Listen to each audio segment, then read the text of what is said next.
छात्रों ने प्रदर्शन किया, अपना हक मांगा, अपना अधिकार मांगा, लेकिन बिहार सरकार ने क्या किया? छात्रों को खोज खोज कर पीटा, उन पर एफआईआर दर्ज की और सैकड़ों छात्रों को जेल भेज दिया। चलिए मान लेते हैं कि सरकार ने कानून व्यवस्था बनाए रखने के लिए कार्रवाई की, लेकिन अब सबसे बड़ा सवाल यह है कि छात्रों पर जो गोलियां चली, AK-47 से फायरिंग की गई, उसका जिम्मेदार कौन है?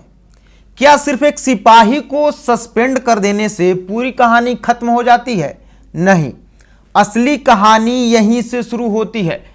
नमस्कार, मैं हूं आदर्श और आप देख रहे हैं दर्श न्यूज। देखिए, इस पूरे मामले में सबसे बड़ा सवाल यह नहीं है कि छात्रों पर केस क्यों हुआ या उन्हें जेल क्यों भेजा गया। सबसे बड़ा सवाल है कि आखिर एक सिपाही के हाथ में AK-47 आया कहां से, किसने दिया, क्या मकसद था? क्योंकि सामान्य तौर पर ऐसे हथियारों के इस्तेमाल को लेकर तय नियम और प्रक्रिया होती है।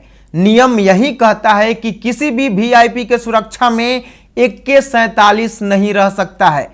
सिर्फ मुख्यमंत्री और गवर्नर के सुरक्षा कर्मियों के हाथ में ही AK-47 रह सकता है। ऐसे में सवाल उठना स्वाभाविक है कि यदि प्रदर्शन के दौरान AK-47 का इस्तेमाल हुआ तो वो किस परिस्थिति में हुआ और किस स्तर पर इसकी अनुमति थी। SP ने ऑर्डर दी, क्या DM ने ऑर्डर दी या डायरेक्ट सरकार का ऑर्डर आया? यहीं से सवाल और गहरा हो जाता है। अगर नियम यही कहता है कि ऐसे हथियारों का इस्तेमाल विशेष परिस्थितियों में होता है, तो फिर छात्रों के प्रदर्शन के दौरान यह कैसे हुआ? और अगर यह हुआ तो किसकी जिम्मेदारी है? अब दूसरा सवाल, क्या किसी सिपाही को अपने मन से गोली चलाने का अधिकार होता है? आपने देखा होगा, लाठी चार्ज से पहले भी कई जगह प्रशासनिक आदेश की बात होती है, ऑर्डर लेना पड़ता है। आंसू गैस छोड़नी हो, बल प्रयोग करना हो, उसके लिए भी एक प्रक्रिया होती है। तो फिर यहां फायरिंग कैसे हुई? क्या किसी अधिकारी ने आदेश दिया था? क्या यह मौके पर फैसला लिया गया था या फिर नियमों का उल्लंघन हुआ? इन सवालों के जवाब अभी सार्वजनिक रूप से स्पष्ट नहीं है। जब मामला बड़ा हुआ तो सरकार ने संबंधित सिपाही को निलंबित कर दिया, लेकिन क्या सिर्फ निलंबन से पूरी जिम्मेदारी खत्म हो जाती है? अगर कल जांच में यह सामने आता है कि आदेश किसी और स्तर से था, तो जिम्मेदारी कौन लेगा? क्या सिर्फ एक सिपाही या फिर पूरी कमांड चेन की जांच होगी? फायरिंग में 3 छात्र घायल होने की बात सामने आई है। बताया जा रहा है कि 2 छात्रों की गर्दन के पास से गोली निकल गई, जबकि एक छात्र की जांघ में गोली लगी। सोचिए, अगर गोली कुछ इंच इधर उधर होती तो क्या हो सकता था? यही वजह है कि अब इस पूरे मामले को लेकर गंभीर सवाल उठ रहे हैं। इसी बीच नेता प्रतिपक्ष तेजस्वी यादव ने भी इस पूरे मामले की न्यायिक जांच की मांग की है।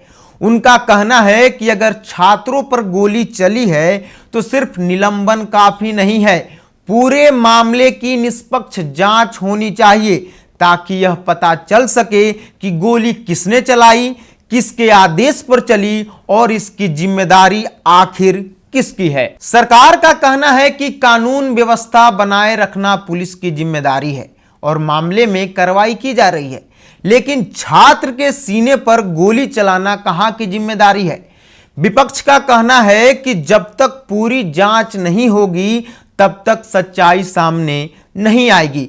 अब सबसे बड़ा सवाल आपसे है, अगर किसी प्रदर्शन में गोली चलती है और बाद में सिर्फ एक कर्मचारी को सस्पेंड कर दिया जाता है, तो क्या मामला वहीं खत्म मान लेना चाहिए या फिर यह जानना जरूरी है कि पूरी घटना की जिम्मेदारी किस स्तर तक जाती है?